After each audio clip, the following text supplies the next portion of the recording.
Morning. Good morning. I've got value versus non-value today, and a small quote by Jim Ron. I don't know who that is, but it's a good one. You don't get paid for the hour, you get paid for the value you bring to the hour. That ties in with value versus non-value pretty well. Shout outs. Anybody got any? I've actually got a couple.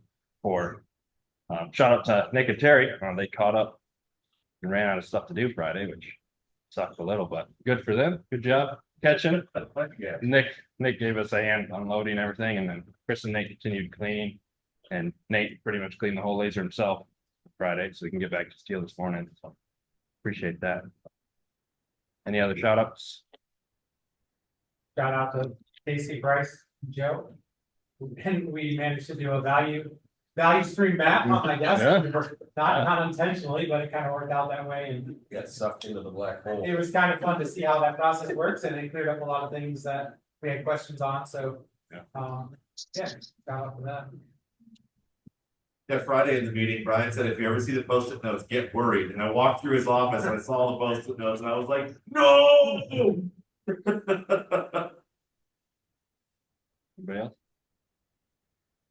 You always got something. I do. Okay, so shout out to my friend Malachi. I went to his wedding this weekend, and he's one of the guys that I started my recovery journey with. So I knew him from the very beginning, and he's just grown into a great guy, and he's got a beautiful family, and it's just amazing to see him come from a dysfunctional life and go up to we were at this really nice golf course, and there was so many people there that were supporting him, and just so much love, and awesome.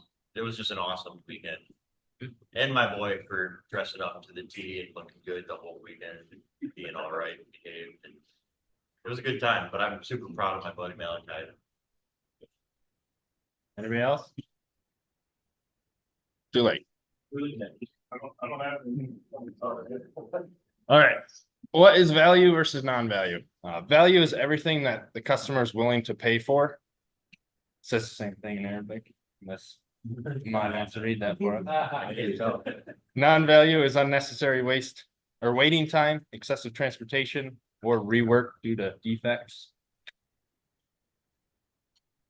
This is a chart made by that guy. The TPS basically creator.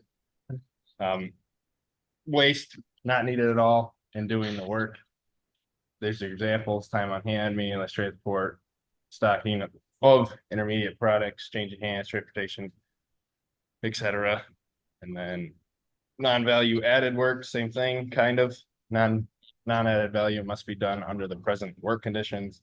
Walking over to another location to receive parts, removing wrappers, or parts purchased from subcontractors or other people.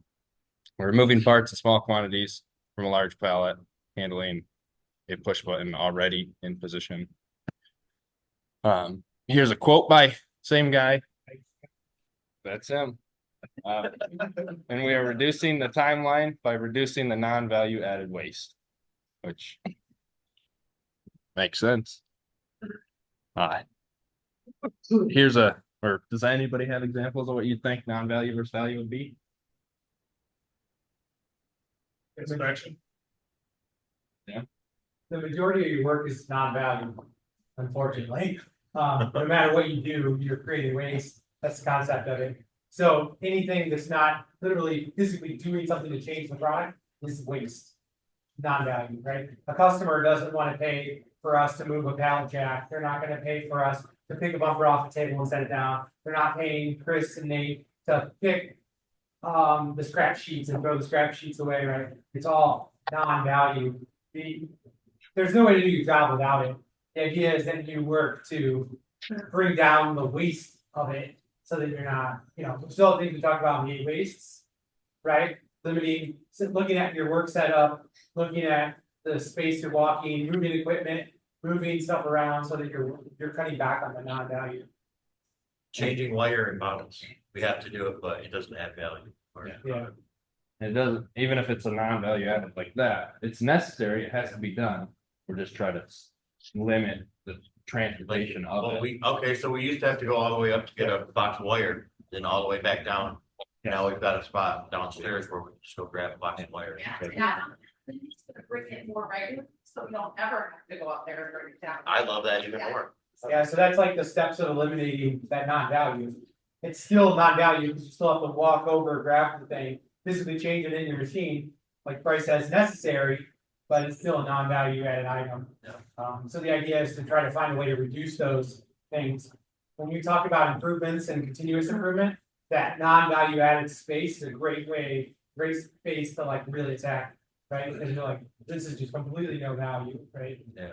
You guys already, with everything you've packed together in your booth and right, every one of you welders, you've limited your non-value by putting it all where you can reach it. Yeah.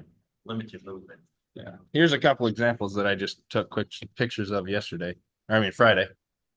Value would be the part going into the Lismac versus when it's just sitting on the floor. Same concept here. Value is the part getting back versus sitting on the ground again. And then same thing here. Value is Bryce actually tacking up or welding these carriers versus the ones that are just sitting on the ground outside of his booth. Causes a non-value, rushing, lack of time, resulting in missteps, missing parts, damaged parts, the wrong parts. I've heard this a couple times, and I've probably said it maybe a time or two. Well, the welders can clean it up this time.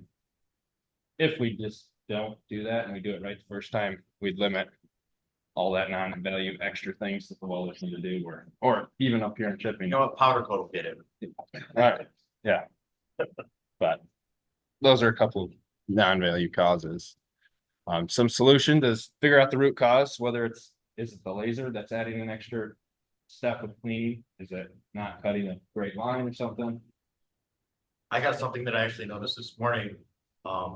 And Chris told me that you guys already figured it out, but I walked back there to see those 550s and there's these huge scratches down a bunch of the aluminum just from That was my fault. loading it or unloading it into the laser, just pulling it across those, what do you call them? Yes, I unloaded manually. I dropped the forks and unloaded. The pallet was full and I knew I could get more out there, and I was just rushing. Yeah. Lack of time and stuff, and just wasn't thinking about it, and it caused those big scratches. So Yeah. now I know. So I can know. do that. But a lot of it'll come out in list, Matt, but still it might transfer over to where I'm gonna have to. Well, the goal is to get rid of it before they see it at all.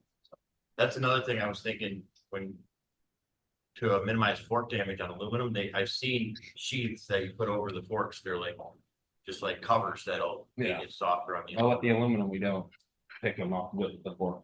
They're on a pallet and we stack them back in.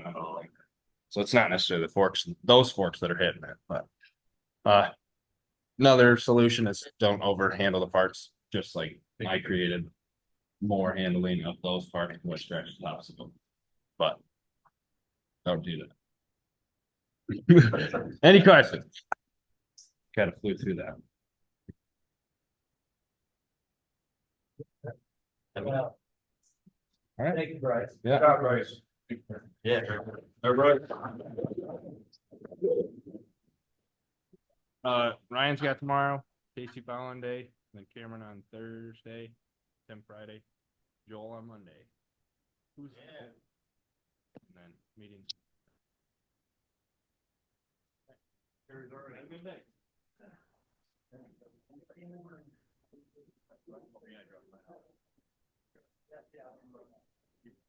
I should have added that video. Not bad.